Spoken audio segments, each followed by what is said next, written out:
श्रियकान्ताय कल्याणनिधये निधयेऽर्तिनाम् श्रीवेङ्कटनिवासाय श्रीनिवासाय मङ्गलम्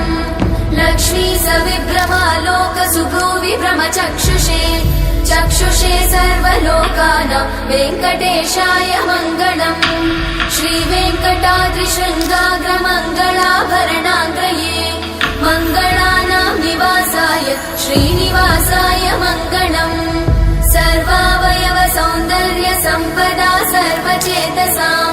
सदा सम्मोहनायास्तु वेङ्कटेशाय मङ्गलम् नित्याय निरवध्याय सत्यानन्दचिदात्मने सर्वान्तरात्मने श्रीमद् वेङ्कटेशाय मङ्गलम् स्वतः सर्वविदे सर्वशक्तये सर्वशेषिने सुलभाय सुशीलाय वेङ्कटेशाय मङ्गलम् परस्मै ब्रह्मणे पूर्णकामाय परमात्मने